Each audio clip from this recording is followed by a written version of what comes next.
Monsieur le contrôleur, chez les officiers, sous-officiers, caporaux, ça plus d'une SDIS. Parce qu'on est très heureux, on est content, monsieur le contrôleur général.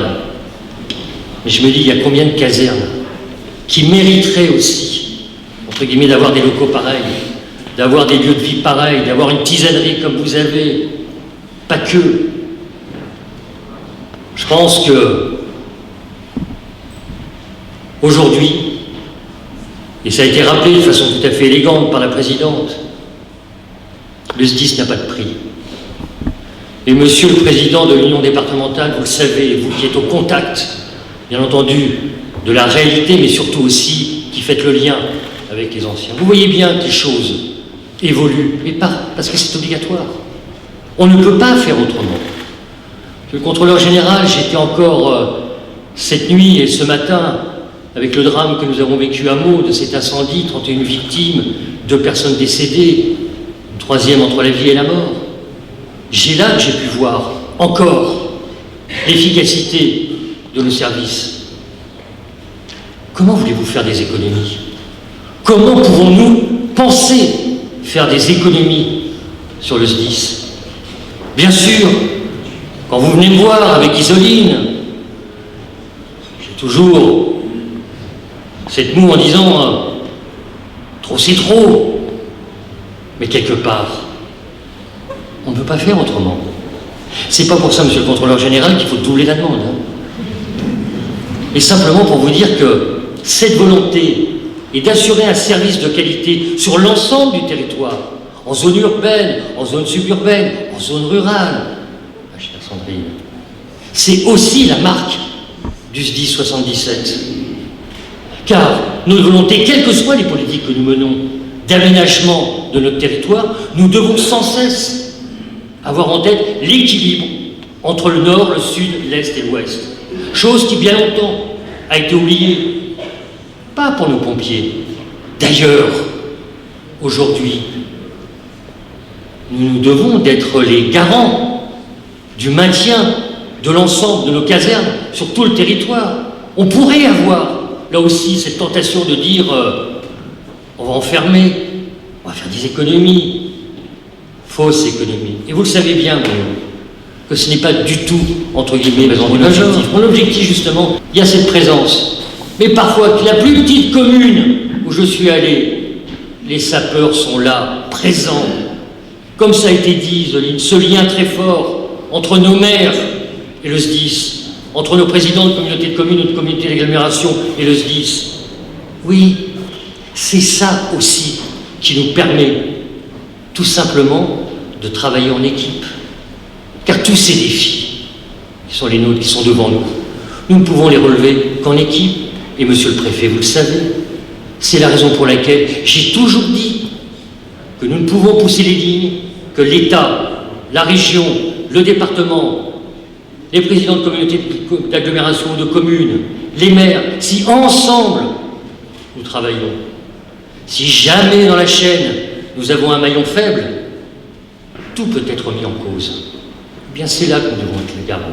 Et c'est la raison pour laquelle, au département, tant que nous serons là, notre volonté sera de maintenir cette équipe, quels que soient d'ailleurs nos horizons, quelle que soit d'ailleurs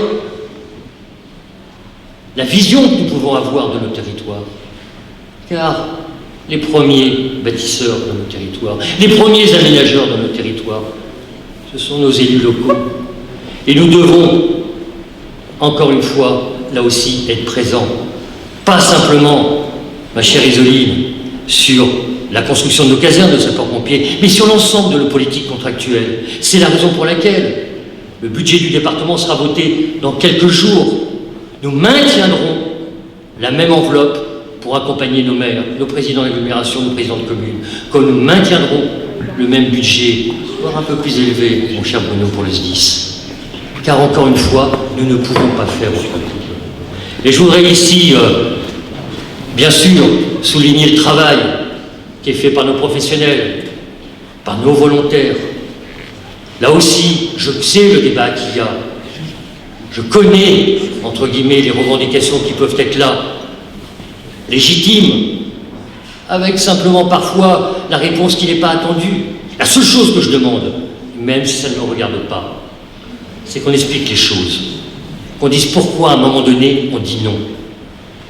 Je voudrais aussi ici remercier le chef de centre, mon cher David, car je connais l'engagement que vous avez eu pour cette caserne, sur les travaux et le suivi des travaux.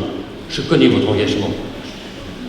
Je souligne aussi la présence de notre architecte, pour la conception qu'il a eue.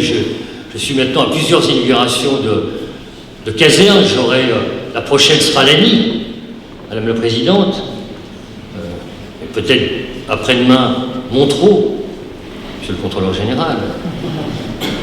Mais vous dire que, encore une fois, la conception comme elle est faite, avec ce souci déjà de respect entre les hommes et les femmes, ça peut paraître c'est normal, non? C'est parfois difficile dans certaines casernes.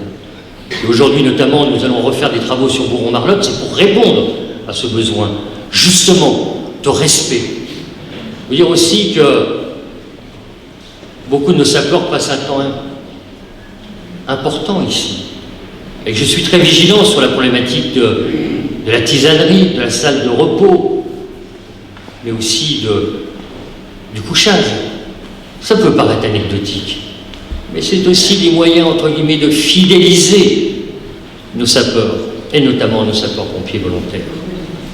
Vous dire aussi que j'ai été agréablement surpris de savoir que le nombre d'entreprises seine-et-marnaises qui ont participé à la construction de cette caserne. Là, mes amis, si les investissements que nous faisons, c'est pour accompagner, bien entendu, le développement de notre département, mais c'est aussi pour soutenir le tissu économique de notre département, notamment en faisant travailler nos entreprises locales. Et si jamais demain, nous arrêtions ces investissements, les effets collatéraux seraient dévastateurs pour notre département. C'est la raison pour laquelle nous maintiendrons sur cette année 2025, année compliquée d'un point de vue budgétaire. Mais je ne voudrais surtout pas vous décevoir, mais je crois que l'année 2026 le sera encore plus. Eh bien, nous maintiendrons cette enveloppe d'un peu plus de 300 millions d'euros d'investissement, parce que notre département le mérite, parce que notre département, tout simplement, en a besoin. Et encore une fois, guidé par une seule chose, ce souci d'équilibre, quels que soient les territoires, et c'est la raison pour laquelle je suis heureux qu'à Donne-Marie, on ait à la fois fait cette caserne, mais qu'on ait aussi une pensée pour la jeunesse avec la réhabilitation du collège, car je crois beaucoup en notre jeunesse. Je vous remercie les uns et les autres pour votre investissement, et notamment notre volonté, et avec Monsieur le Contrôleur Général, avec Madame la Présidente, et avec l'ensemble du Conseil d'administration du SDIS, que nous ayons une formation des premiers gestes de secours pour l'ensemble des 134 collèges de ce département. Merci à tous, merci encore aux uns et aux autres, et surtout, merci pour ce qui vous reste à faire ici, chers sapeurs, parce que votre territoire est grand, et qu'hélas, vos interventions, qui peuvent monter jusqu'à 1500, c'est ça, Monsieur le Contrôleur Général, eh bien, démontrent que vous avez vraiment besoin d'investir sur le territoire. Merci à tous.